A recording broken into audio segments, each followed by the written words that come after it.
Api di Bukit Menoreh. Cerita, Esa Mintarja. Audiobook, novel silat. Bab 556. Dalam pada itu, meskipun perlahan tetapi pasukan Demak itu tetap bergerak ke selatan. Kanjeng Adipati Demak sendiri memimpin pasukannya. Ki Tumenggung Gending dan Ki Tumenggung Panjer merupakan senapati-senapati pengapit yang terpercaya. Beberapa orang senapati pilihan memimpin kesatuan-kesatuan yang dibanggakan oleh Kanjeng Adipati. Sedangkan mereka yang mengaku para murid dari perguruan terbesar, Kedung Jati, berada di antara mereka. Ki Sabalintang sendiri memimpin pasukan dari perguruan Kedung Jati yang besar itu, dibantu oleh beberapa orang berilmu tinggi. Ureksa Aking yang lolos dalam pertempuran pada saat Demak menjebak 5 orang utusan dari Mataram, berada pula dalam pasukan itu. Sementara itu, Naga Tengara dan Suragora telah memimpin pasukannya masing-masing. Ketika ia terlibat dalam pertempuran pada saat Tumenggung Gending dan Tumenggung Panjer mencegat Tumenggung Derpayuda, seharusnya ia tidak ditugaskan untuk terjun. Ia pun sebenarnya hanya ingin mengamati apa yang terjadi di pertempuran itu. Tetapi ketika ia melihat tongkat baja putih di tangan Sekar Mirah, maka Naga Tengara itu pun telah didorong oleh nafsunya segera melibatkan diri dalam pertempuran itu. Namun ternyata ia pun tidak mampu berbuat apa-apa. Selain mereka, masih ada beberapa orang berilmu tinggi yang ada di dalam pasukan Ki Sabalintang. Agaknya Ki Sabalintang memang mengerahkan semua kekuatan yang ada padanya. Agaknya ia tidak mau gagal. Ia ingin ikut memenangkan pertempuran itu, sehingga Demak akan berkuasa. Pimpinan pemerintahan akan berpindah dari Mataram ke Demak. Dari Pangeran ke-10 ke tangan Pangeran kedua, meskipun Pangeran kedua itu lahir dari seorang selir. Di pihak yang lain, Panembahan Hanyakrawati memimpin pasukannya untuk bergerak ke utara. Setelah bergabung dengan pasukan Pajang, maka pasukan Mataram menjadi pasukan yang sangat besar. Pasukan yang cukup kuat untuk menghadapi Demak yang seakan-akan telah mengerahkan semua manusia yang tinggal di lingkungannya.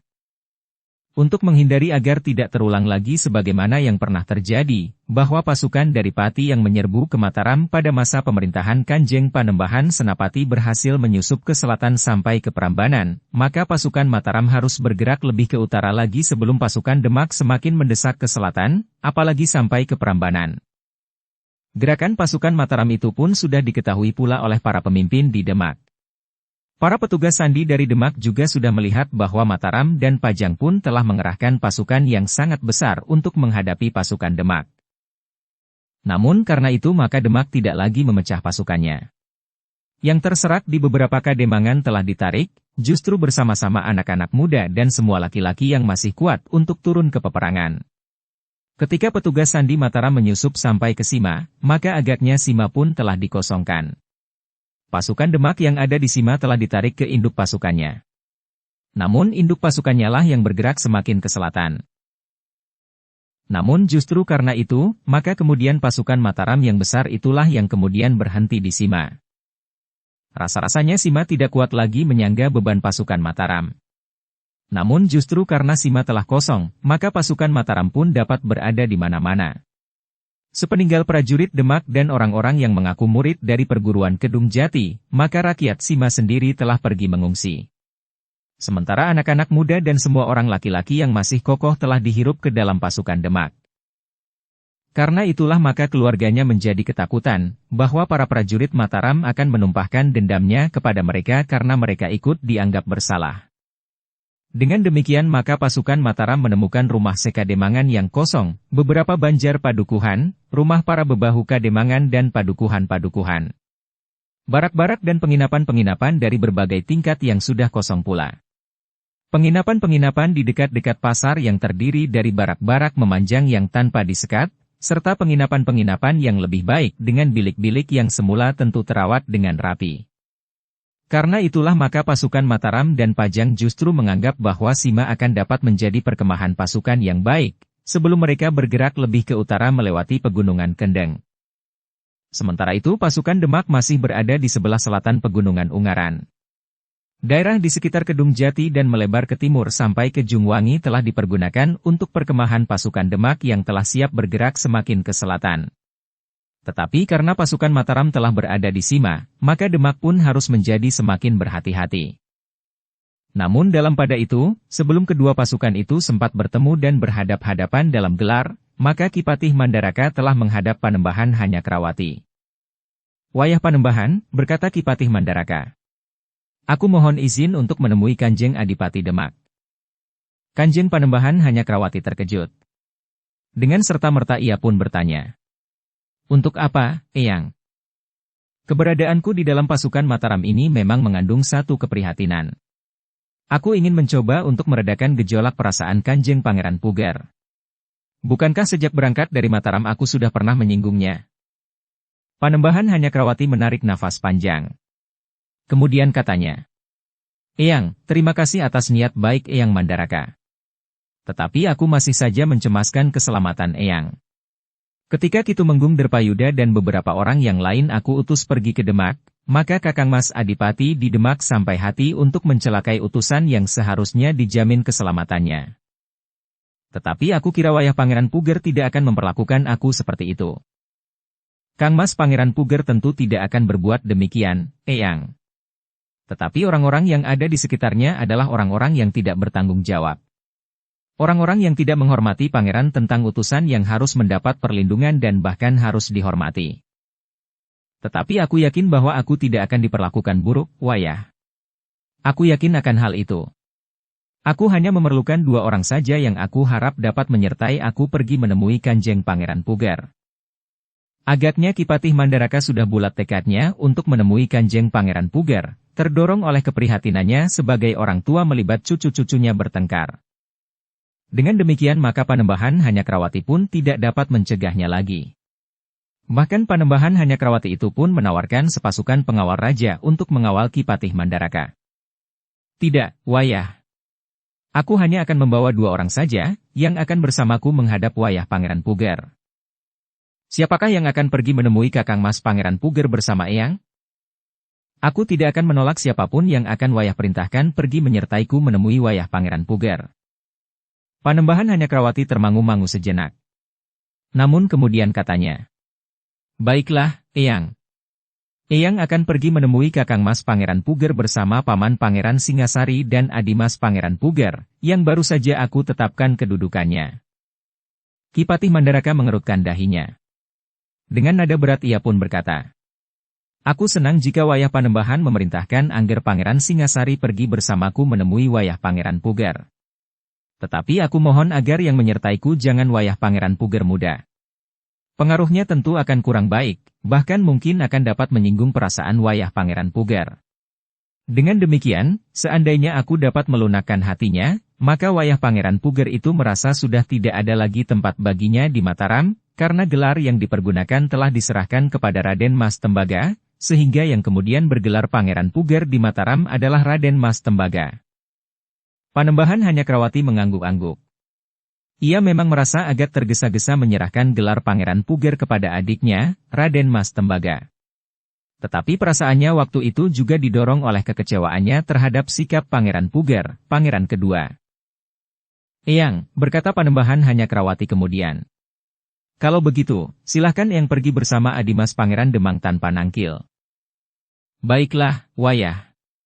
Aku akan menghadap Wayah Pangeran Puger Sepuh, pangeran kedua, bersama Angger Pangeran Singasari serta Wayah Raden Mas Kedawung, yang bergelar Pangeran Demang tanpa nangkil."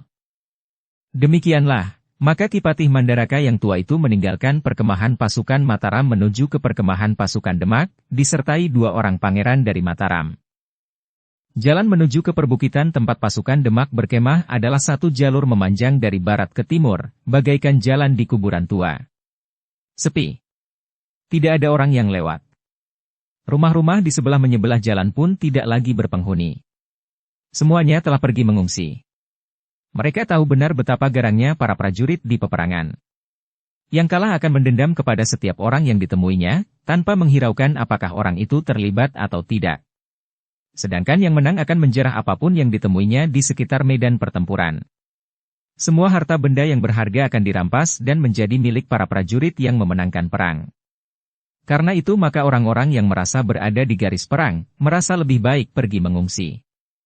Jika keadaan sudah reda, serta gejolak perasaan para prajurit sudah menjadi dingin, maka mereka akan kembali ke kampung halaman mereka. Para pengawas di perkemahan pasukan Demak terkejut melihat 3 orang berkuda melewati jalan yang lengang menuju ke perkemahan mereka. Hanya 3 orang, desis seorang pengawas. Mungkin utusan Sinuhun di Mataram untuk menemui Kanjeng Adipati Demak. Apakah Mataram akan menawarkan perdamaian? Kita akan menemui mereka. Kita akan bertanya, siapakah mereka dan apakah keperluan mereka. Beberapa orang pengawas pun kemudian telah berloncatan ke jalan yang akan dilalui oleh Ki Patih Mandaraka, Pangeran Singasari, serta Raden Mas Kedaung yang bergelar Pangeran Demang tanpa nangkil. Ki Patih Mandaraka pun segera menarik kekang kudanya, sehingga kudanya pun segera berhenti. Demikian pula kedua orang pangeran yang menyertainya. "Kau siapa, Kisanak?" bertanya pemimpin pengawas yang menghentikan Ki Patih Mandaraka. Ki Patih Mandaraka tidak ingin terlalu banyak bicara.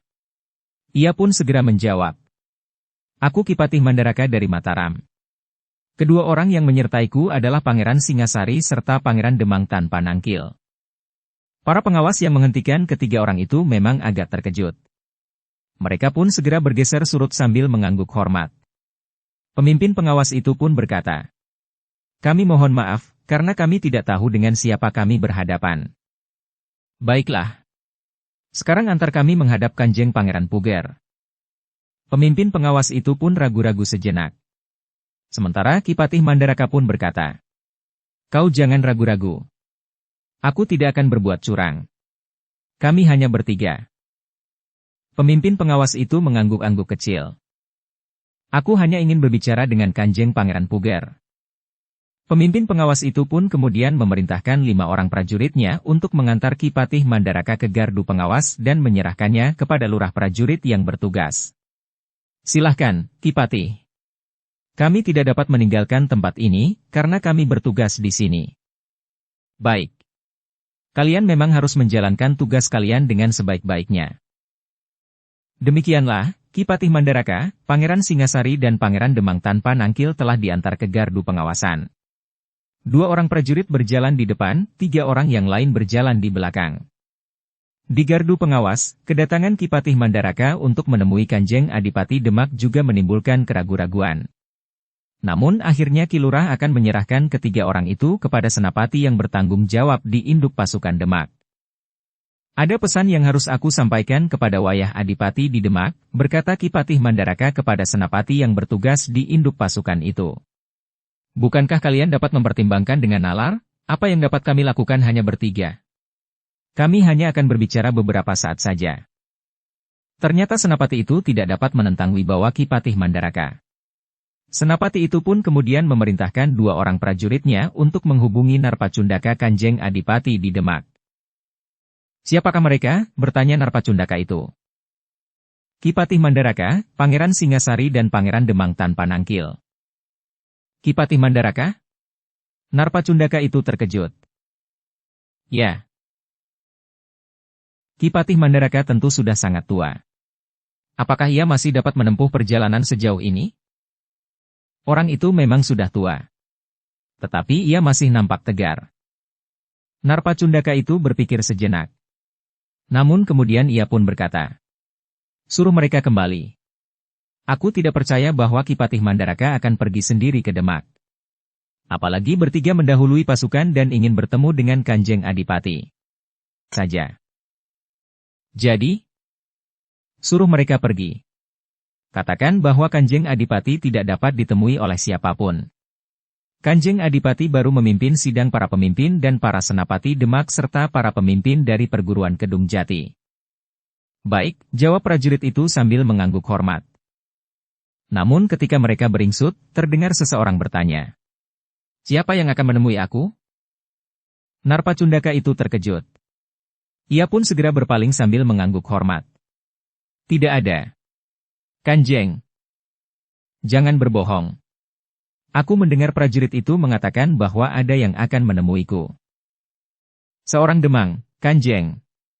Orang yang tidak cukup berharga untuk menghadap Kanjeng Adipati." Tetapi Kanjeng Adipati itu pun berkata, "Panggil orang itu. Bawa ia menghadap aku." "Baik, Kanjeng," jawab Narpacundaka itu.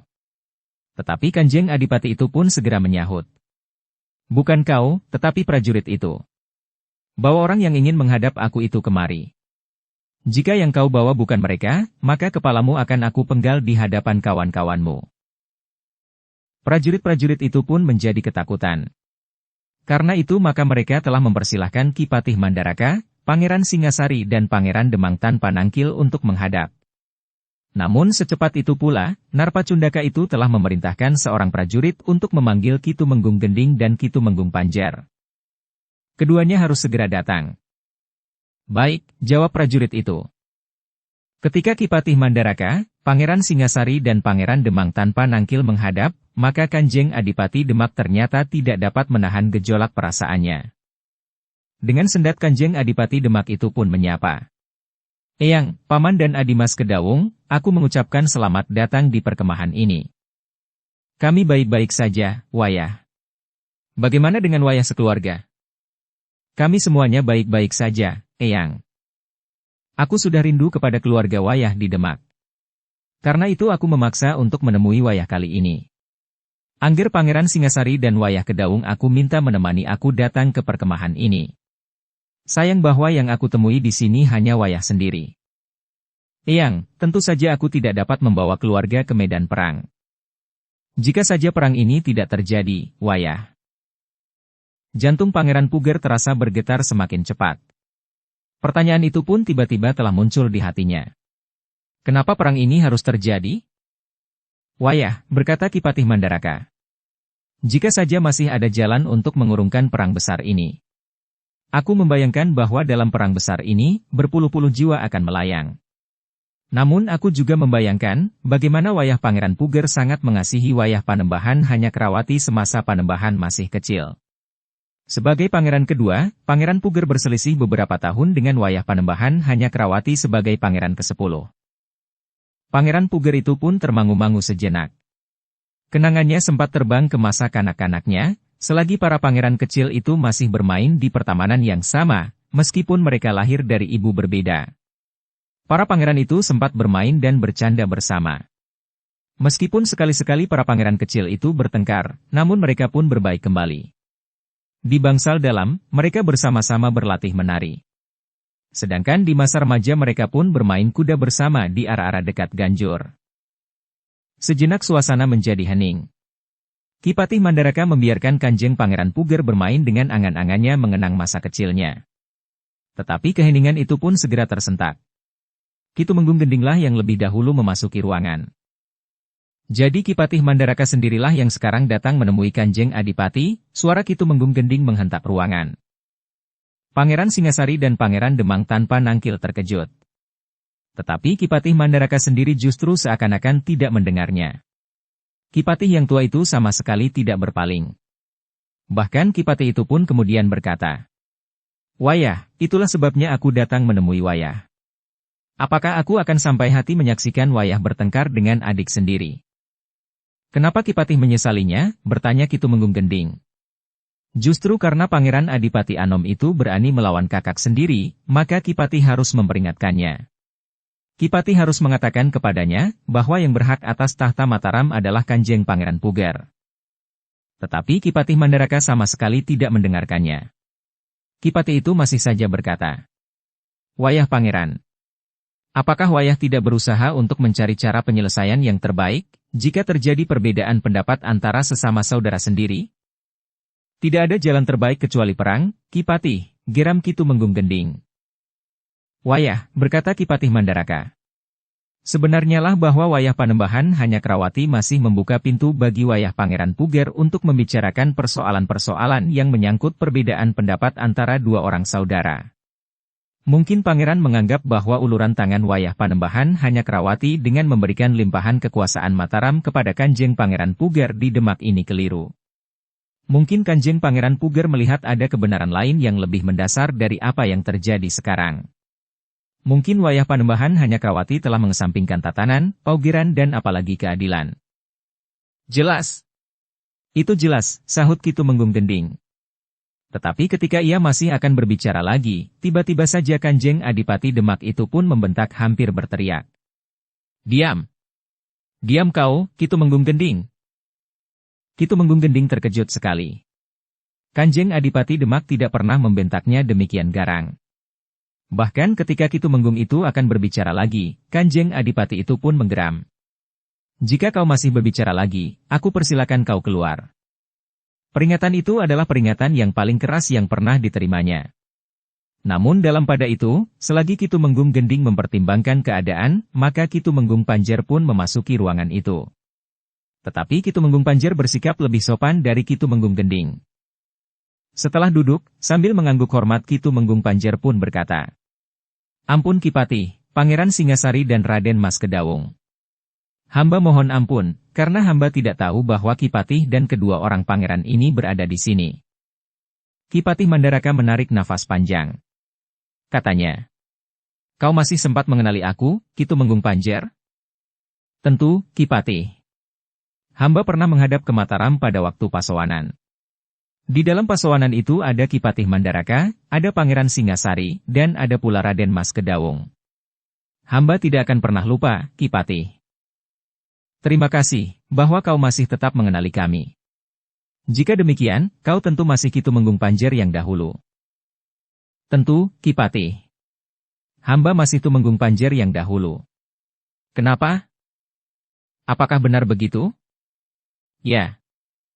Jika demikian, apa yang telah terjadi di Demak? Apa yang telah terjadi atas wayah Pangeran Puger? Apa pula yang telah terjadi atas Ki Tumenggung Gending?" "Tidak terjadi apa-apa, Ki Patih.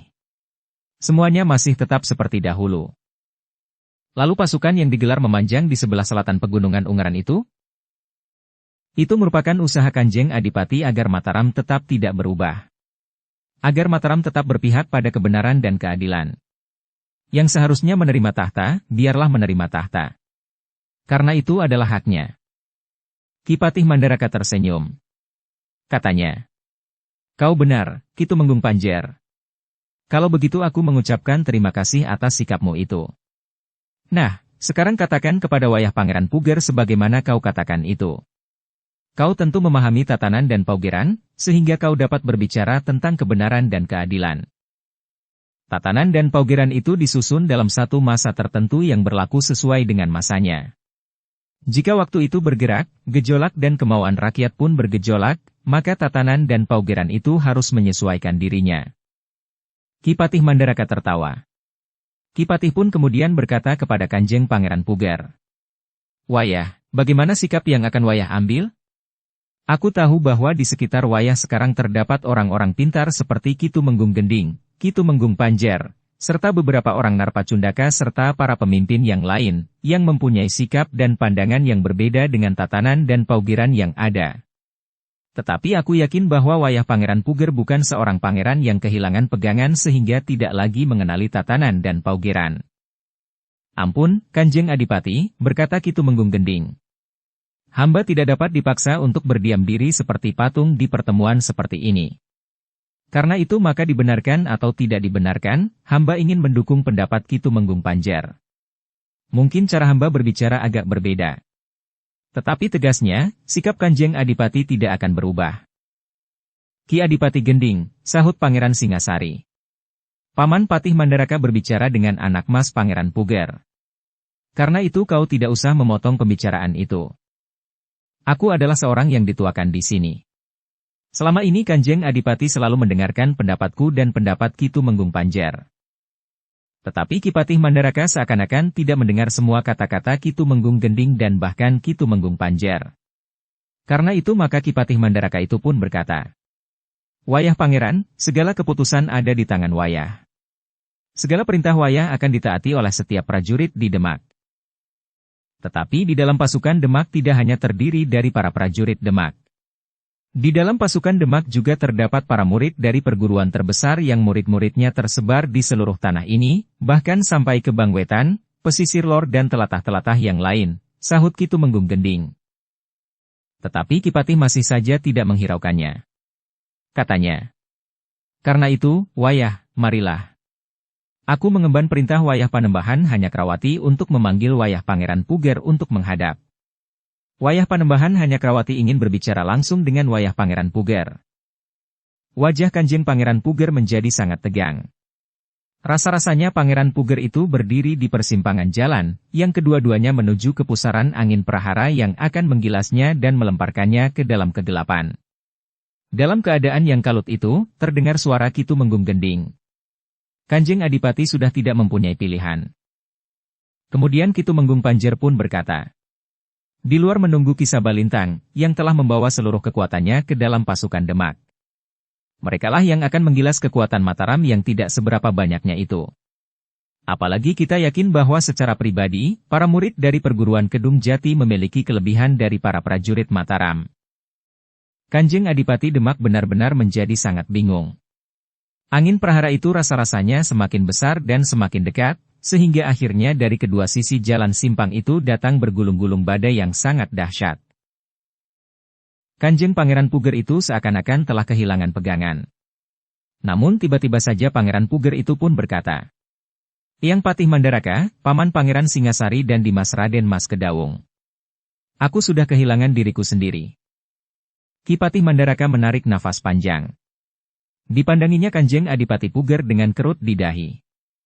Namun Kanjeng Adipati itu pun kemudian bangkit berdiri sambil berkata, Eyang, jangan cari Pangeran Puger di sini. Pangeran Puger sudah pergi ke tempat yang tidak diketahui. Yang ada sekarang adalah bayang-bayang kegelapan, yang sudah terlanjur mencengkam dan membenamkan akar-akarnya sampai ke segenap sudut hati dan jantung. Pangeran Puger itu berhenti sejenak. Pandangan matanya pun kemudian menerawang jauh sekali. Silahkan kembali kepada Adimas Panembahan Hanyakrawati.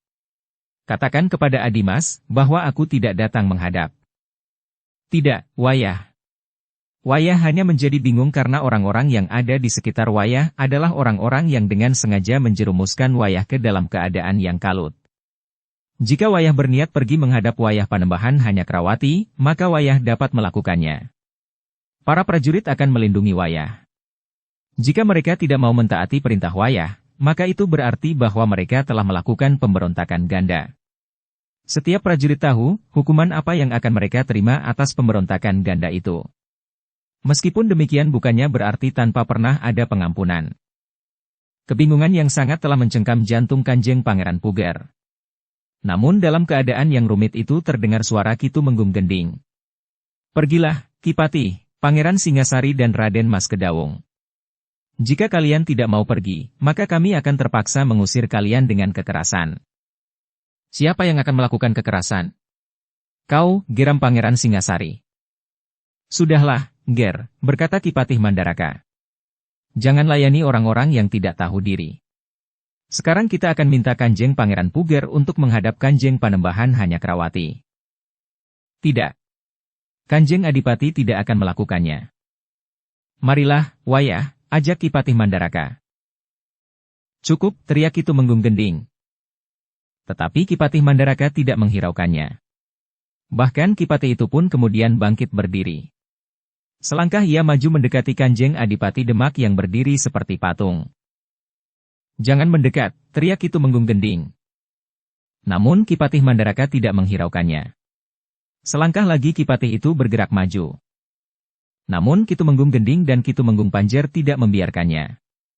Bahkan Narpacundaka Kanjeng Adipati yang memasuki ruangan itu pula siap membantu menyingkirkan ketiga orang utusan dari Mataram itu.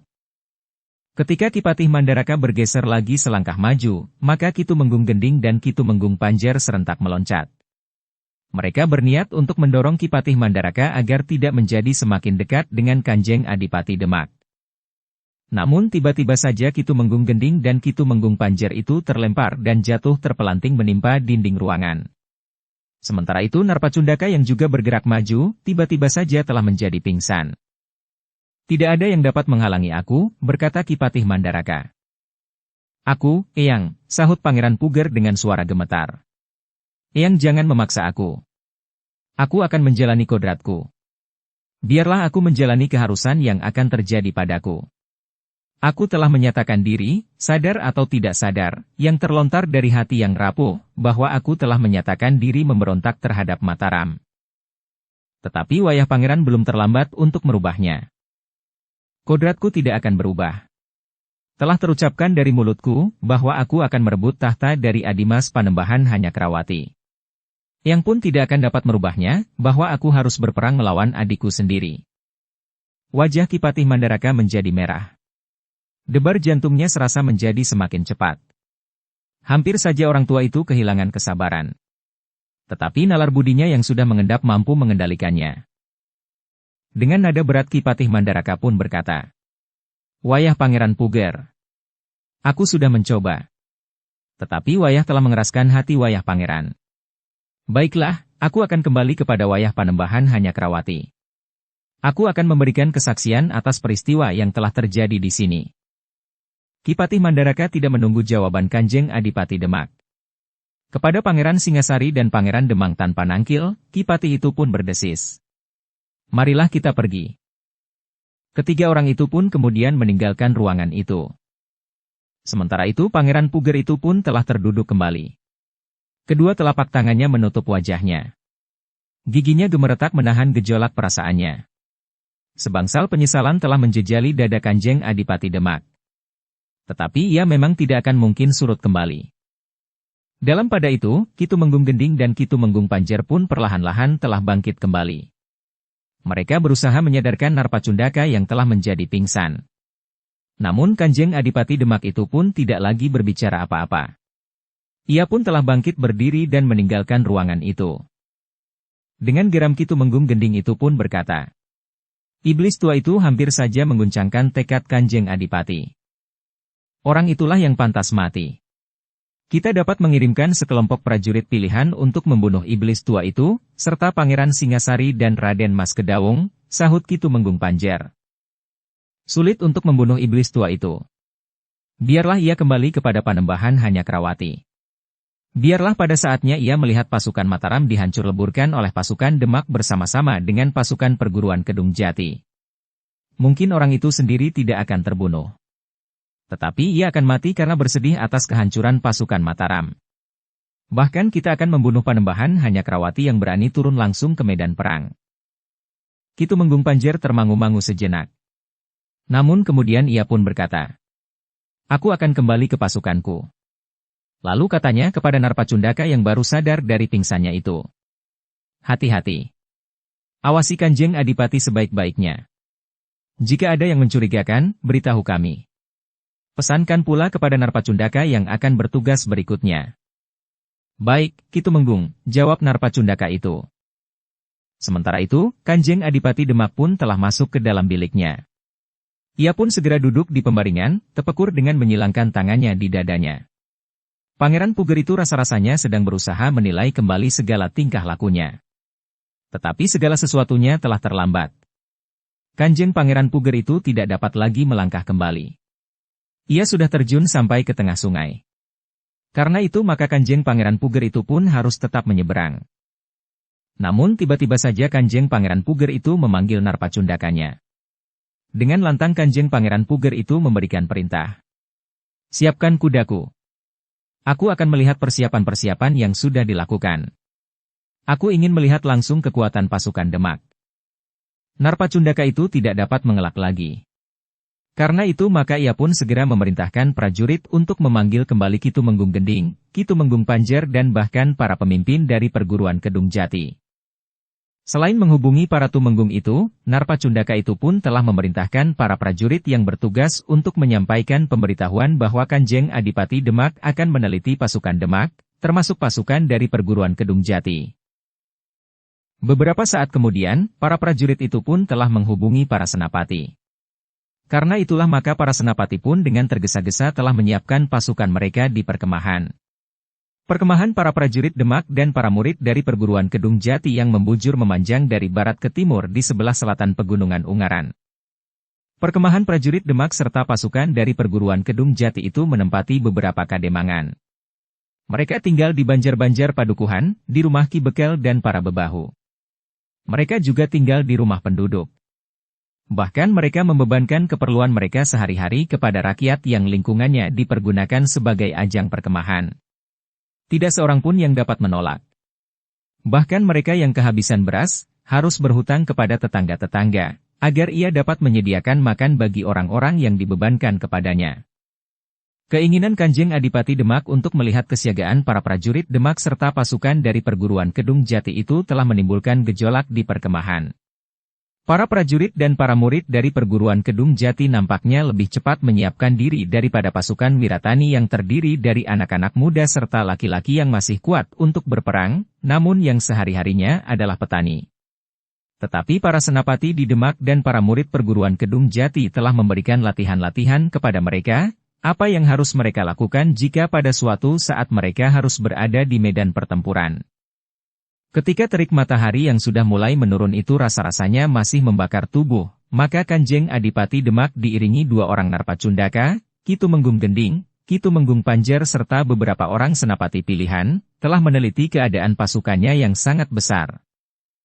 Kanjeng Adipati Demak dan para pengiringnya itu berkuda tetapi tidak terlalu cepat, dari satu padukuhan ke padukuhan yang lain.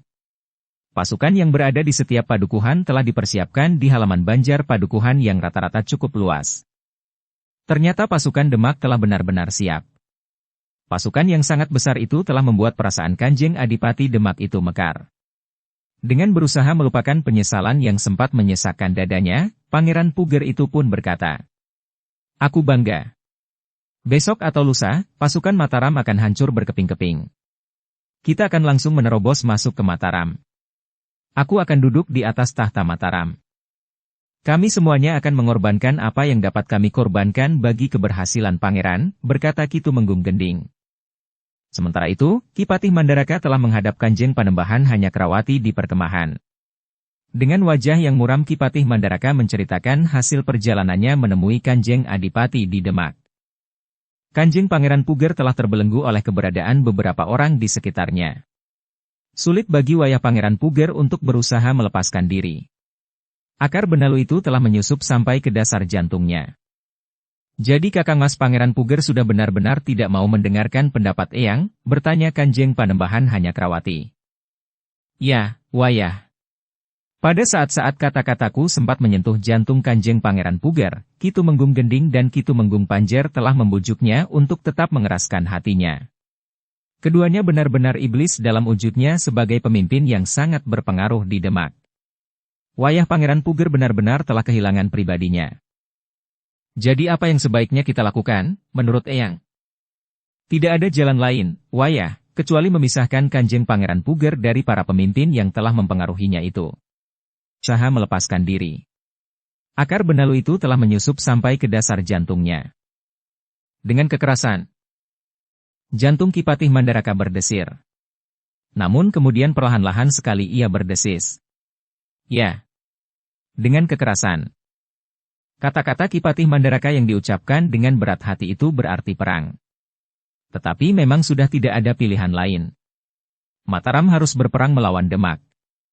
Dua kekuatan yang dipimpin oleh 2 orang saudara yang di masa kecilnya selalu bermain bersama.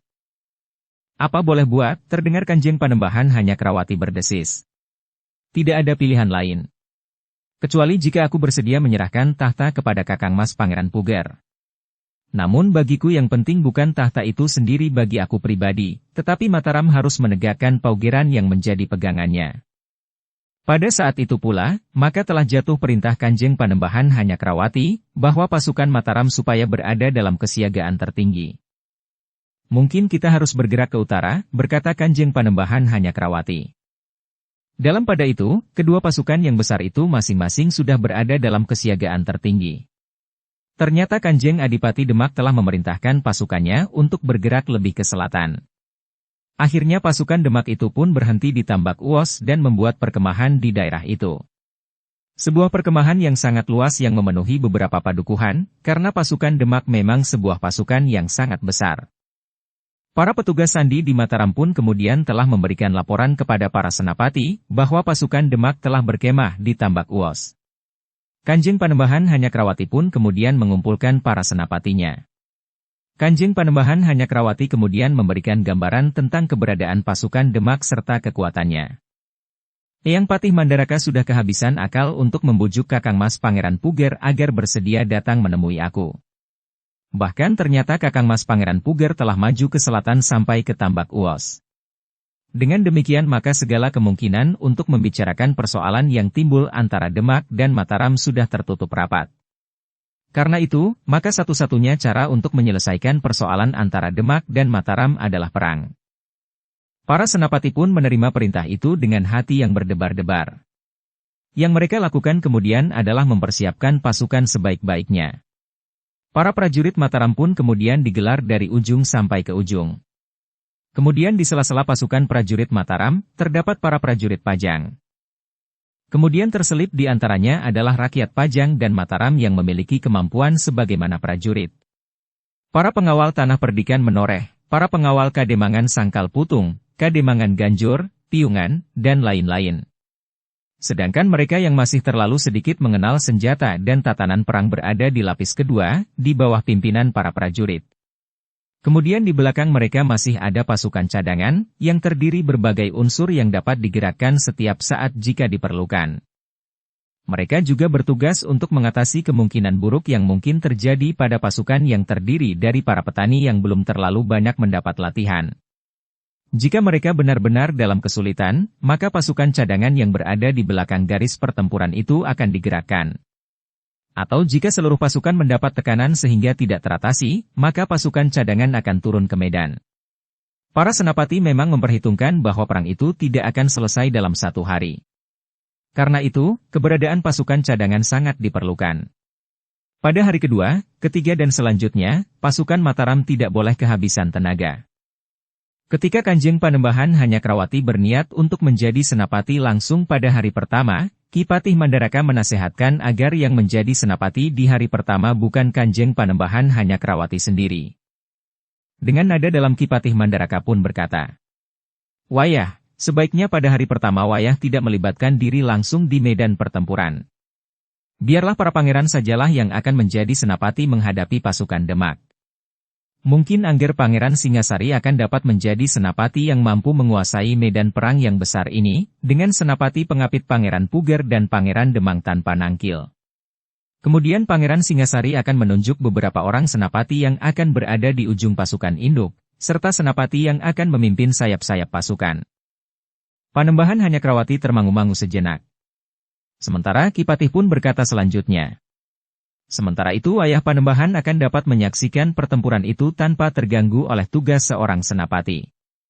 Dengan demikian, maka Wayah akan dapat membuat rancangan yang lebih menyeluruh dari medan perang yang besar ini." "Baik, Eyang." Panembahan Hanyakrawati pun mengangguk-angguk. "Aku akan menunjuk Paman Pangeran Singasari untuk memimpin pasukan ini.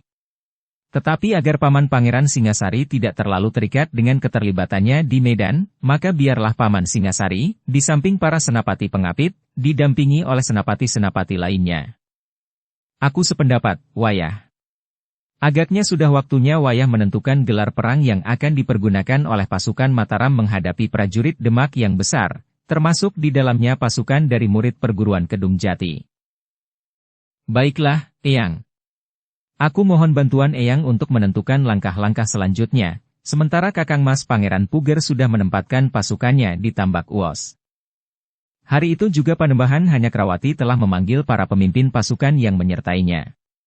Kepada para senapati itu Panembahan Hanyakrawati telah memberitahukan bahwa yang telah ditentukan menjadi senapati pada hari pertama apabila pertempuran antara Mataram dan Demak itu terjadi, adalah Pangeran Singasari. "Aku junjung tinggi perintah anak Mas Panembahan," berkata Pangeran Singasari. "Menurut Eyang Patih, di hari pertama aku akan dapat melihat perang yang terjadi itu dalam keseluruhan. Sehingga jika di hari berikutnya aku sendiri akan menjadi senapati perang, aku sudah mempunyai gambaran tentang perang itu dalam keseluruhan."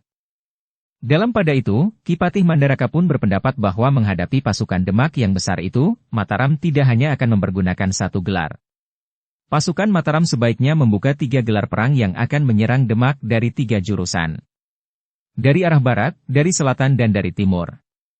Mungkin pasukan Mataram harus mengatasi kerumitan alam yang berbukit-bukit. Tetapi pasukan Mataram sudah terlatih dengan baik. Sedangkan pasukan yang terdiri dari pasukan pengawal Kademangan pun akan dipilih pula. Sedangkan yang masih belum memiliki banyak pengalaman akan bersama-sama dengan induk pasukan yang kuat, yang berada di arah selatan. Tetapi segala sesuatunya terserah kepada Angger Pangeran Singasari. Aku sependapat, Paman, jawab Pangeran Singasari. Aku akan menempatkan pasukan yang dipimpin oleh Ki Tumenggung Untara di sisi sebelah barat, diperkuat dengan pasukan pengawal Kademangan Sangkal Putung yang dipimpin langsung oleh Swandaru dan istrinya. Sedangkan dari arah timur, aku akan menempatkan Ki Tumenggung Ranawira, pemimpin pasukan Mataram yang berada di Ganjur, untuk mengimbangi pasukan dari Jati Anom yang berada di sebelah barat. Di sisi timur akan ditempatkan pula pasukan pengawal dari Tanah Perdikan Menoreh yang dipimpin oleh Prastawa. Sedangkan pasukan yang lain akan berada di induk pasukan, termasuk pasukan khusus yang berada di Tanah Perdikan Menoreh. Di induk pasukan, selain Angger Pangeran Puger dan Angger Pangeran Demang tanpa nangkil, maka Ki Tumenggung Derpayuda, Ki Tumenggung Jayayuda dan beberapa orang senapati yang lain akan berada di antara kami pula. Pembicaraan itu masih berlangsung beberapa lama. Hal-hal yang lebih terperinci telah dibicarakan pula. Besok, seluruh pasukan sudah siap dalam kelompoknya masing-masing, perintah Pangeran Singasari. Hari itu juga para senapati pun sibuk menempatkan pasukan mereka masing-masing. Pasukan Pajang termasuk di antara mereka yang berada di induk pasukan. Sementara itu, Ki Lurah Agung Sedayu telah menempatkan Gelagah Putih dan Rara Wulan di antara pasukan pengawal Tanah Perdikan Menoreh. Mereka akan mendampingi Prastawa memimpin pasukan pengawal Tanah Perdikan yang terhitung besar. Sementara itu, dengan kelengkapan serta ciri-ciri keprajuritan dari pasukan khusus Mataram di Tanah Perdikan Menoreh, maka Sekar Mirah tetap berada di pasukan khusus yang berada di induk pasukan. Agaknya Sekar Mirah yang memiliki tongkat baja putih sebagaimana Ki Sabalintang itu telah mendapat perhatian khusus. Justru karena di samping ciri-ciri pasukan khusus, Sekar Mirah juga mempunyai ciri perguruan Kedung Jati, justru ciri kepemimpinan dari perguruan Kedung Jati itu. Demikianlah, pasukan Mataram telah benar-benar siap menghadapi pasukan Demak. Agaknya pasukan Demak tidak akan bergerak maju lagi. Perkemahannya memang berada di tempat yang terbaik. Perbukitan di kedua sisinya, sehingga seakan-akan merupakan perlindungan bagi lambung pasukannya. Karena itu, maka justru pasukan Demaklah yang kemudian menunggu pasukan Mataram mendekat dan kemudian menyerang. Beberapa jebakan telah dipasang di sisi selatan. Di atas tebing telah dipersiapkan bebatuan yang tinggal mendorong, sehingga bebatuan itu akan berguling menimpa gelar pasukan yang akan melewati lembah. Selebihnya, di lereng-lereng perbukitan, pasukan Demak telah mempersiapkan tempat-tempat terbaik untuk menyerang pasukan Mataram yang bergerak maju. Dukung channel Novel Silat dengan subscribe, follow, like, komen dan share. Tetapi para petugas Sandi Mataram telah mengenali medan dengan sebaik-baiknya. Mereka pun telah melihat jebakan-jebakan yang telah dipasang. Sementara itu beberapa petugas sandi dan beberapa orang penghubung telah merintis jalan yang akan dapat dilewati oleh pasukan yang akan menyerang dari arah barat dan timur. Pasukan Mataram berharap bahwa para senapati di Demak tidak memperhitungkan kemungkinan serangan dari lambung, karena mereka menduga bahwa Mataram tidak akan memilih medan yang sangat berat itu. Demikianlah, senapati pasukan Mataram, Pangeran Singasari, telah menetapkan bahwa besok lusa mereka akan bergerak maju. Mereka akan segera menempati kedudukan masing-masing menjelang malam hari. Di keesokan harinya, menjelang matahari terbit, pasukan Mataram akan mulai membuka serangan. Malam itu, pasukan Mataram masih tetap berada di perkemahan. Agung Sedayu masih sempat memberikan pesan-pesan terakhir kepada Sekar Mirah, jika ia langsung bertemu dengan Ki Sabalintang. Agung Sedayu masih sempat menjajagi saluran-saluran pernafasan, saluran-saluran kekuatan tenaga dalam serta kekuatan aji yang sudah dikuasai oleh Sekar Mirah, yang telah dilimpahkan Agung Sedayu kepadanya, selain penguasaan tuntas puncak ilmu dari perguruan Kedung Jati. Dalam samadi di sebuah lekuk batu padas yang agak dalam di sebelah perkemahan, ditunggui oleh Agung Sedayu, Sekar Mirah seakan-akan telah ditemui oleh gurunya, Ki Sumangkar, yang memberikan tongkat baja putih kepadanya. Bahkan dalam getar bayangan kesungguhan samadinya, Sekar Mirah itu seakan-akan telah berlatih langsung di bawah bimbingan Ki Sumangkar. Kemudian Ki Sumangkar itu seakan-akan telah minta Sekar Mirah duduk membelakanginya. Kedua telapak tangan Ki Sumangkar itu pun melekat di punggungnya. Aliran getar yang panas rasa-rasanya telah mengalir lewat sentuhan telapak tangan Ki Sumangkar itu, menembus menyusup ke dalam tubuh Sekar Mirah. Sejenak Sekar Mirah bertahan. Namun tubuhnya pun kemudian serasa bergetar semakin lama semakin cepat. Getar yang menyusup ke dalam tubuhnya itu pun terasa semakin panas. Namun kemudian panas yang menyusup itu telah berubah menjadi ratusan dan bahkan ribuan duri yang menyusup ke dalam tubuhnya. Sekar Mirah itu mencoba bertahan. Namun kemudian tubuhnya pun menjadi semakin lemah. Tetapi ribuan duri yang menyusup itu pun menjadi semakin menyusut, sehingga akhirnya berhenti. Namun tubuh Sekar Mirah sudah menjadi semakin lemah, sehingga ketika ia sadar bahwa ia duduk sendiri tanpa Ki Sumangkar, maka segala-galanya menjadi buram disaput oleh warna kekuning-kuningan. Akhirnya Sekar Mirah itu jatuh pingsan. Untuk beberapa saat Agung Sedayu menungguinya. Ia tahu bahwa meskipun Sekar Mirah itu pingsan, tetapi sama sekali tidak membahayakannya. Karena itu maka Sekar Mirah itu menjadi sadar dengan sendirinya. Apa yang telah terjadi, desis Sekar Mirah. Coba kau ingat-ingat, kenapa kita berada di sini?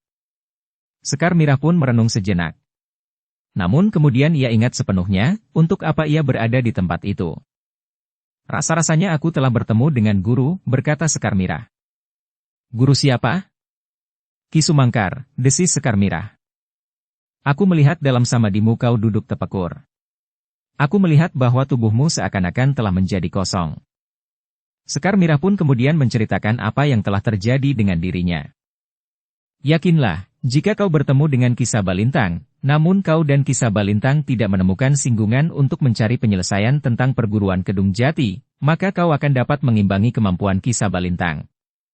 Bahkan kau masih mempunyai beberapa kelebihan. Selain ilmu yang tuntas, maka aku yakin bahwa tenaga dalammu pun menjadi berlipat. Unsur-unsur yang paling rumit pun telah kau masuki. Kau telah berhasil mengingat kembali seluruhnya yang pernah diajarkan oleh Ki Sumangkar kepadamu, yang kemudian luluh dengan beberapa unsur gerak yang sangat rumit dari aliran perguruan Ki Sadewa dan Kiai Gringsing. Sekar Mirah menarik nafas panjang. Katanya, terima kasih, Kakang. Mudah-mudahan jika aku bertemu dengan Ki Sabalintang, aku akan dapat mengimbanginya. Agung Sedayu mengangguk-angguk kecil. Katanya, di samping mempersiapkan diri sebaik-baiknya Mirah, kita harus tetap bersandar kepada Yang Maha Agung. Semoga Yang Maha Agung selalu melindungi kita. Agung Sedayu dan Sekar Mirah berada di lekuk batu padas itu sampai menjelang pagi. Di dini hari keduanya pun baru kembali ke perkemahan mereka. Setelah mencuci kaki dan tangan, mereka masih sempat membaringkan tubuh mereka di pembaringan. Namun mereka hanya dapat memejamkan mata sesaat saja. Ketika fajar menyingsing, maka keduanya pun telah terbangun.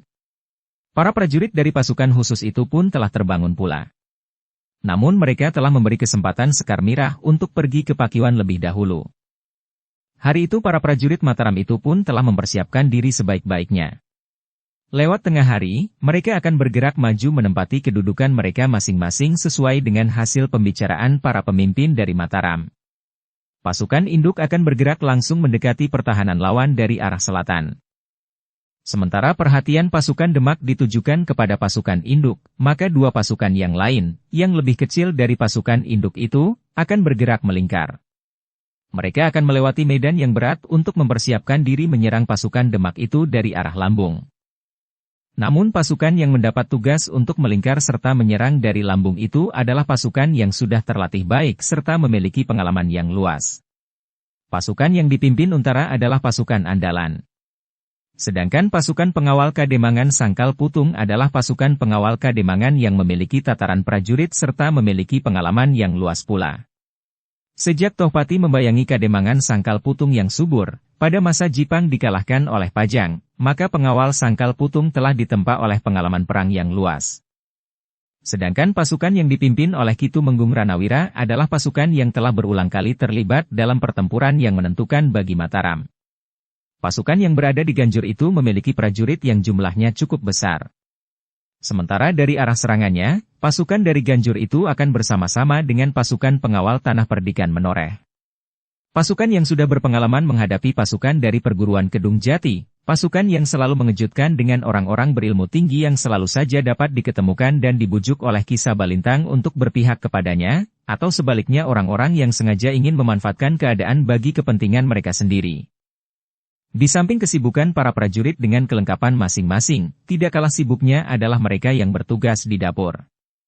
Apalagi jika pasukan sudah terpecah, maka harus ada penghubung khusus yang akan menyampaikan makan bagi para prajurit yang terpisah itu. Itulah sebabnya maka para prajurit yang bertugas di dapur itu pun harus memiliki keterampilan bertempur, karena mungkin sekali mereka akan berpapasan dengan petugas sandi lawan atau bahkan sekelompok peronda. Menjelang tengah hari, seluruh pasukan pun telah bersiap. Terutama pasukan induk yang akan mendekati perkemahan lawan dari arah selatan. Mereka akan berangkat lebih dahulu. Pasukan yang justru merupakan pasukan terbesar itu akan memancing perhatian lawan. Karena itu maka pasukan induk itu pun telah mempersiapkan segala macam pertanda kebesaran dari setiap pasukan yang ada di dalamnya. Rontek, umbul-umbul, kelebet serta tunggul-tunggul yang beraneka bentuknya. Dari yang menyeramkan sampai ke bentuk yang mempesona. Sementara itu pasukan yang akan melingkar dan siap menyerang ke arah lambung sama sekali tidak akan membawa pertanda apa-apa. Bahkan mereka akan merayap di antara gumuk-gumuk berbatu-batu pada serta gerumbul-gerumbul perdu. Sedikit lewat tengah hari, pasukan induk pun telah bersiap. Mereka akan bergerak dan menempatkan diri di perkemahan mereka di depan perkemahan pasukan Demak. Tetapi Pangeran Singasari belum menjatuhkan perintah, kapan mereka akan menyerang pasukan Demak. Pangeran Singasari masih belum menjatuhkan perintah bahwa mereka akan menyerang besok pagi. Kita harus melihat apakah pasukan kita sudah mapan atau belum. Kita tidak boleh tergesa-gesa, karena kita menghadapi pasukan yang sangat besar. Ternyata Panembahan hanya Krawati dan Ki Patih Mandaraka menyetujui sikap Pangeran Singasari, meskipun Pangeran Puger Muda serta Pangeran Demang tanpa Nangkil sudah menjadi tidak sabar lagi. Aku tahu, Wayah, berkata Ki Patih Mandaraka. Kalian masih muda. Darah kalian masih panas. Tetapi bersabarlah sedikit. Kita harus membuat perhitungan yang sebaik-baiknya. Mungkin justru merekalah yang akan mendahului, Eyang, sahut Raden Mas Tembaga yang bergelar Pangeran Puger itu. Kita akan tetap bersiap untuk menerima mereka jika mereka datang menyerang. Tetapi petugas sandi kita cukup baik, Wayah. Mereka tentu akan memberikan isyarat jika pasukan Demak itu mulai bergerak, sehingga kita sempat mempersiapkan diri sebaik-baiknya. Apalagi bukankah kita sudah mengatur kedudukan pasukan kita sebaik-baiknya? Demikianlah, pada saat yang sudah ditentukan, maka pasukan induk dari Mataram itu pun mulai bergerak. Terdengar beberapa tengara yang menggetarkan udara. Ketika bende berbunyi pertama kali, maka semua prajurit telah bergabung pada kesatuan mereka masing-masing. Segala pertanda kebesaran dan ciri-ciri dari setiap kesatuan pun telah dipasang. Selain pasukan pembawa rontek, umbul-umbul, kelebet dan tunggul yang berada di paling depan, di setiap kesatuan pun masih tetap berkibar ciri kebesaran kesatuan mereka masing-masing. Bendera dengan warna-warna yang beraneka. Beberapa tunggul dan senjata-senjata andalan. Pada saat bende berbunyi untuk kedua kalinya, maka pasukan pun telah bersiap untuk bergerak. Setelah menunggu sesaat untuk memberikan kesempatan para pemimpin pasukan meneliti pasukan masing-masing, maka sejenak kemudian pasukan itu pun mulai bergerak. Ketika bende berbunyi untuk yang ketiga kalinya, maka pasukan Mataram yang besar itu pun berderap maju menuju ke perkemahan mereka yang baru, di hadapan perkemahan pasukan Demak. Beberapa prajurit penghubung telah mendahului pasukan yang besar itu. Mereka telah mempersiapkan perkemahan yang akan mereka pergunakan dengan sebaik-baiknya. Seperti pasukan dari Demak, pasukan dari Mataram itu pun telah mempergunakan beberapa padukuhan yang berdekatan yang satu dengan yang lain sebagai tempat mereka berkemah. Para petugas sandi dari Demak memperhatikan gerak pasukan Mataram itu dengan seksama. Mereka memperhatikan iring-iringan pasukan itu dari ujung sampai ke ujung. Mereka memperhatikan bendera, umbul-umbul, rontek dan kelebet yang terikat pada tunggul-tunggul yang megah dan melambangkan banyaknya kesatuan yang ada di dalam pasukan Mataram. Mataram benar-benar telah mengerahkan kekuatannya, berkata salah seorang petugas sandi yang melihat iring-iringan itu dari kejauhan. Ya. Nampaknya mereka merasa kurang yakin akan kemampuan prajurit-prajurit mereka, sehingga mereka memerlukan jumlah yang sangat besar. Apakah mereka lebih besar dari pasukan Demak? Agaknya kita masih lebih besar. Apalagi sebagian pasukan Mataram itu tentu terdiri dari Wiratani. Petani-petani yang dengan sukarela atau dipaksa untuk ikut dalam pasukan yang bergerak menghadapi pasukan kita ini. Ya. Mereka tidak berarti apa-apa. Jika pertempuran telah terjadi, maka mereka tentu hanya akan mencari perlindungan di belakang para prajurit. Bukankah sebagian dari orang-orang kita juga akan berbuat seperti itu? Para petani yang telah kita libatkan dalam perang ini? Ya. Tetapi di samping mereka, jumlah para prajurit Demak cukup banyak.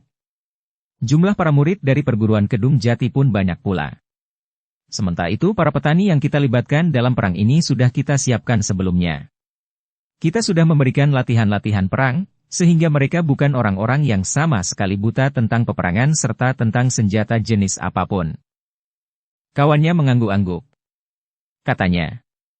Tetapi lihat, kita tidak dapat membedakan, yang manakah prajurit Mataram yang sebenarnya dan yang manakah Wiratani di antara mereka. Tentu saja. Bukankah kita berada di tempat yang cukup jauh dari iring-iringan yang bergerak itu? Keduanya pun kemudian terdiam. Mereka tahu bahwa pasukan itu tidak akan bergerak terlalu jauh. Mereka pun sudah tahu bahwa beberapa orang prajurit Mataram telah mendahului pasukannya, mempersiapkan padukuhan-padukuhan yang akan mereka pergunakan sebagai tempat berkemah. Apakah mereka tidak menggeser dapur mereka ke tempat yang lebih dekat? Bertanya seseorang, yang masih saja melihat asap mengepul di dapur yang berada di perkemahan yang telah ditinggalkan oleh para prajurit Mataram. Mungkin mereka memang tidak menggeser letak dapur mereka. Mungkin mereka sudah mendapatkan tempat yang cocok. Sementara itu di bekas perkemahan itu memang masih terdapat beberapa kelompok prajurit. Mereka yang akan mengirimkan makan para prajurit ke perkemahan mereka yang baru. Sehingga mereka memerlukan jumlah yang sangat besar. Para petugas sandi itu tidak menunggu terlalu lama. Ketika iring-iringan prajurit Mataram itu sudah menjadi semakin jauh, maka mereka pun segera meninggalkan tempat mereka. Sebenarnya lah bahwa pasukan yang dipimpin oleh Ki Tumenggung Untara, Ki Tumenggung Ranawira, para pasukan pengawal dari Sangkal Putung dan Tanah Perdikan Menoreh, masih tetap berada di perkemahan mereka yang lama. Namun mereka mendapat perintah agar tidak terlalu banyak bergerak, sehingga para petugas sandi Demak tidak mencurigai keberadaan pasukan yang masih ada di perkemahan yang seharusnya sudah ditinggalkan itu.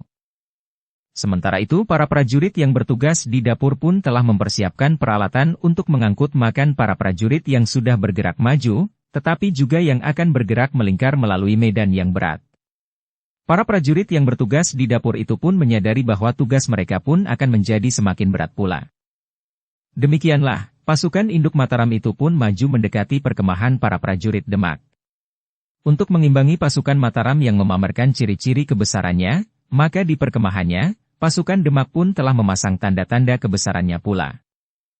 Rontek, umbul-umbul, kelebet, tunggul serta tanda-tanda kebesaran yang lain telah dipasang di sebelah-menyebelah gerbang padukuhan yang menghadap ke arah pasukan Mataram akan menempatkan pasukannya. Ada beberapa padukuhan yang di wajahnya nampak pertanda-pertanda kebesaran dari sudut ke sudut padukuhan yang lain. Ketika matahari menjadi semakin rendah, pasukan Mataram itu telah berada di padukuhan-padukuhan yang telah ditentukan. Pasukan penghubung dan pasukan yang mengatur perlengkapan bagi prajurit Mataram telah menyiapkan padukuhan-padukuhan yang akan dipergunakan sebagai perkemahan.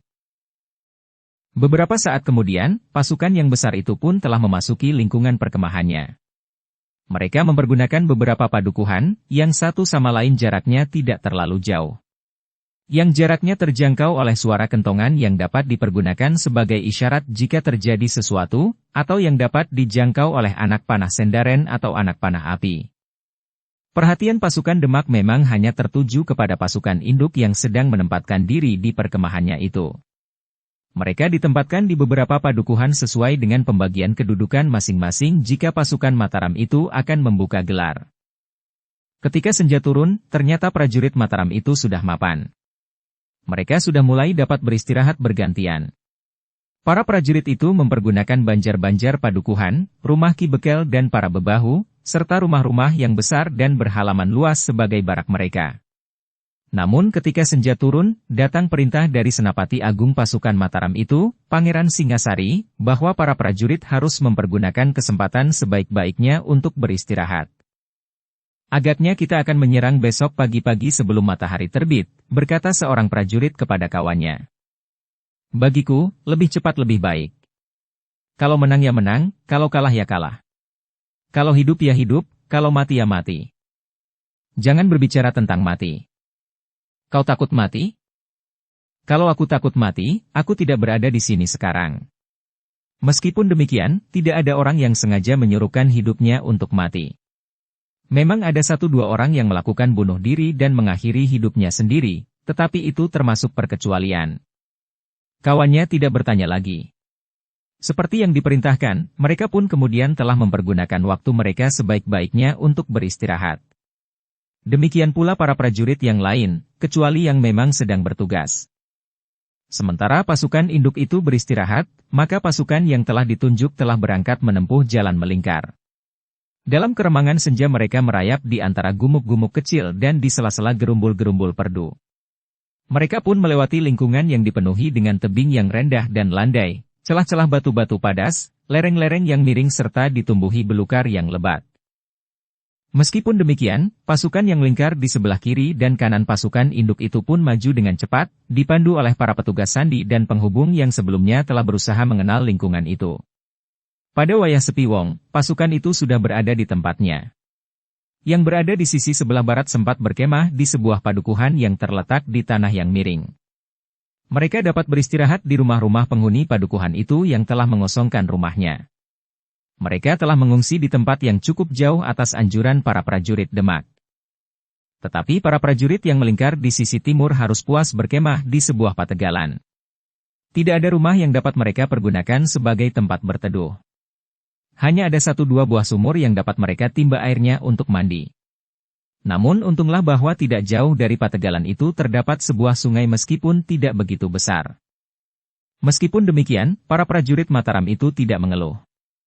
Sebagai seorang prajurit, setiap orang dituntut untuk memanfaatkan apa yang ada di medan untuk memenuhi kebutuhan mereka. Ternyata perintah Pangeran Singasari telah datang dengan tiba-tiba. Besok pagi-pagi sebelum matahari terbit, mereka akan menyerang. Para senapati yang memimpin pasukan di sebelah barat dan sebelah timur itu pun segera menyesuaikan dirinya. Mereka pun segera memerintahkan para prajuritnya untuk memelihara ketahanan tubuh mereka. Mereka harus mempergunakan waktu sebaik-baiknya untuk beristirahat. Hanya para prajurit yang bertugas sajalah yang kemudian masih tetap berjaga-jaga. Para senapati di pasukan yang berada di sisi sebelah barat dan timur, supaya selalu menyesuaikan diri dengan induk pasukan, perintah Pangeran Singasari melalui para penghubung. Mereka pun membawa pesan tentang isyarat-isyarat yang akan dilontarkan esok pagi pada saat pasukan mereka akan mulai bergerak. Di sisi barat, Suandaru dan Pandanwangi sempat menemui Untara dan berbicara tentang perintah yang tiba-tiba itu. Pangeran Singasari tidak ingin perintahnya sudah diketahui lebih dahulu oleh orang-orang Demak jauh-jauh sebelumnya, sehingga Demak sempat menyiapkan pasukannya dengan baik, berkata Untara. Apakah mungkin ada petugas sandi Demak yang sempat menyelundup di antara kita, sehingga perintah itu meresap keluar? Agaknya memang tidak. Tetapi itu sikap hati-hati seorang senapati besar. Tetapi bukankah Adi Suandaru tidak mengalami kesulitan dengan perintah yang tiba-tiba itu, bertanya Untara. Tidak, Kakang, tidak ada kesulitan apa-apa. Pasukan pengawal Sangkal Putung masih sempat beristirahat dengan baik. Besok pagi kami akan turun dengan tenaga yang segar. Syukurlah. Jika ada persoalan yang timbul, beritahu aku. Baik, Kakang. Demikianlah, Suandaru dan Pandanwangi sendiri masih sempat juga beristirahat barang sejenak. Bahkan Untara pun sempat pula tidur beberapa saat. Namun di dini hari, para pemimpin kelompok, apalagi Untara dan Suandaru serta Pandanwangi, telah terbangun dan mempersiapkan diri sebaik-baiknya. Para petugas dari dapur pun telah sampai ke perkemahan mereka, membawa nasi bungkus sejumlah prajurit serta pasukan pengawal yang ada di perkemahan. Bahkan nasi bungkus itu kemudian justru tersisa meskipun tidak terlalu banyak. Para petugas di dapur telah mempergunakan beberapa ekor kuda dengan keranjang di sebelah menyebelah. Mereka menuntun kuda melalui jalan yang rumit, di malam yang gelap. Namun mereka dapat menunaikan tugas mereka dengan baik. Tugas mereka yang tidak kalah beratnya dengan tugas para prajurit yang akan turun ke medan. Demikian pula pasukan yang ada di sisi sebelah timur. Pada dini hari menjelang fajar, semuanya sudah bersiap dan sudah mendapat kiriman makan pula. Ketika langit mulai dibayangi oleh semburat warna merah, segala sesuatunya telah dipersiapkan. Pasukan induk pun telah bersiap-siap pula. Bahkan Pangeran Singasari telah memerintahkan untuk melontarkan isyarat panah api ke langit. Kitumenggung Untara di sisi barat dan Kitumenggung Ranawira di sisi timur pun telah mempersiapkan pasukan mereka masing-masing. Suandaru dan Pandanwangi pun telah bersiap pula. Demikian pula Prastawa, yang akan didampingi oleh Gelagah Putih dan Rarawulan. Sesaat sebelum isyarat untuk bergerak dilontarkan ke langit di induk pasukan, Gelagah Putih dan Rara Wulan sempat memanaskan darah mereka dengan gerakan-gerakan yang sangat khusus, yang mereka sadap dari kitab Kiai Namaskara. Ketika kemudian langit menjadi merah, maka di induk pasukan telah terdengar suara bende untuk yang pertama kalinya. Sementara anak panah api pun telah terlontar pula ke udara. Namun isyarat itu pun telah dilihat pula oleh para petugas sandi dari Demak. Karena itu maka dari puncak sebuah bukit kecil, telah terdengar suara sangkakala yang ditiup oleh petugas penghubung, yang telah mendapat laporan dari petugas sandinya. Suara sangkakala itu terdengar mengalun menggetarkan lereng-lereng bukit-bukit kecil serta menyusup ke lembah-lembah. Suaranya itu pun langsung dapat terdengar oleh seluruh pasukan Demak yang berada di beberapa padukuhan yang saling berdekatan. Namun untuk meyakinkan bahwa semua orang yang berada dalam pasukan Demak itu mendengar, maka suara sangkakala itu pun telah disambut dengan suara kentongan yang menjalar dengan cepat sekali. Ternyata pasukan Demak memang sudah bersiap. Demikian mereka mendengar isyarat, maka pasukan mereka pun segera bersiap. Bahkan mereka pun telah mendapat kiriman dari dapur mereka pula, sehingga setiap orang di dalam pasukan Demak itu pun telah makan sekenyang-kenyangnya. Mereka akan bertempur untuk waktu yang lama. Bahkan mungkin tidak akan berakhir pada senja hari itu juga. Ketika bende di pasukan Mataram berbunyi untuk kedua kalinya, maka sangkakala di puncak bukit kecil itu pun telah berbunyi pula. Demikianlah, segala sesuatunya telah bersiap. Beberapa orang prajurit Demak telah naik ke atas tebing. Mereka akan mempergunakan bebatuan yang akan mereka dorong turun sehingga akan menimpa para prajurit dari Mataram. Batu-batu yang terguling dari atas bukit itu akan menimpa batu-batu padas di tebing, sehingga semakin lama guguran tebing-tebing bukit akan menjadi semakin deras. Ketika kemudian bende berbunyi untuk ketiga kalinya, serta anak panah api pun telah dilontarkan ke udara, maka pasukan induk Mataram itu pun mulai bergerak. Pasukan Demak tidak ingin menyongsong pasukan lawan di perkemahannya. Karena itu maka pasukan Demak yang besar itu pun telah bergerak maju. Ternyata pasukan Demak seakan-akan mengetahui apa yang dilakukan oleh pasukan Mataram. Pasukan Demak itu juga tidak menyongsong pasukan Mataram dalam satu gelar yang utuh dan sangat besar, tetapi pasukan Demak itu pun telah terbagi dalam 3 gelar yang membentang sangat lebar. Induk pasukan Demak telah langsung membuka gelar Gajah Meta, sedangkan di sebelah menyebelah telah dikembangkan gelar Garudang Layang. Untuk menghadapi gelar Garudang Layang yang lebar, maka pasukan Mataram harus membuat gelar sampai ke tebing-tebing perbukitan. Bahkan jika pasukan Demak membatasi gerak majunya, maka pasukan Mataram menembus ngarai yang tidak terlalu lebar, sehingga ujung sayap gelar di kiri dan kanan harus menyusuri dinding-dinding perbukitan. Pada saat-saat yang demikian, pasukan Demak akan meluncurkan bebatuan dari atas tebing, sehingga akan menimpa sayap pasukan Mataram sebelah menyebelah. Bebatuan itu pun akan menggugurkan batu-batu padas, sehingga akan dapat menimbulkan kegelisahan yang sangat pada pasukan Mataram. Pada saat yang demikian, pasukan Demak akan menyerang dengan gelar Gajah Meta di induk pasukannya. Kemudian menyapu sayap-sayap gelar pasukan Mataram yang dikacaukan oleh reruntuhan tebing, dengan gelar Garudang Layang. Untuk melewati ngarai di antara tebing-tebing perbukitan yang tidak terlalu lebar, maka pasukan Mataram sengaja membuat gelar yang tidak begitu melebar. Pasukan Mataram juga membuat 3 gelar yang sejajar. Tetapi gelar pasukan Mataram adalah gelar yang melingkar, sebagaimana gelar induk pasukan Demak. Karena Mataram masih menyimpan Panembahan hanya Krawati dan Ki Patih Mandaraka untuk tidak turun ke medan perang meskipun mereka ikut di dalam gelar, maka pasukan Mataram sengaja membuat gelar Gedong Minap. Sedangkan gelar melingkar di sebelah menyebelah pasukan Mataram membuka gelar Cakra Biuha. Satu gelar lingkaran yang agak rumit. Pangeran Singasari menempatkan pasukan Mataram yang terdiri dari para prajurit yang berpengalaman serta para prajurit Pajang yang terlatih dalam gelar Cakra Biuha. Sementara itu, pasukan yang terdiri dari para petani akan berada di gelar Gedong Minap. Tetapi mereka akan berada di dinding belakang. Namun di gelar Gedong Minap itu akan terdapat para prajurit dari pasukan khusus yang berada di Tanah Perdikan Menoreh, serta prajurit pilihan pasukan pengawal istana dan pengawal raja. Di dalam gelar Gedong Minap itu pula terdapat para senapati pengapit. Di samping Pangeran Puger Muda, Pangeran Demang Tanpa Nangkil, terdapat pula lurah prajurit dari pasukan khusus di Tanah Perdikan Menoreh, Ki Lurah Agung Sedayu. Bahkan bersama salah seorang yang memiliki pertanda kebesaran perguruan Kedung Jati, Sekar Mirah. Di samping mereka terdapat para senapati dari pasukan khusus pengawal istana dan pasukan khusus pengawal raja. Meskipun dalam gelar Gedong Minep itu terdapat pasukan yang terdiri dari para petani yang terlatih, namun di antara mereka terdapat prajurit-prajurit pilihan yang akan menjadi tulang punggung pasukan Mataram. Bersambung ke bab 557. Dukung kami dengan subscribe, follow, like, komen dan share. Terima kasih.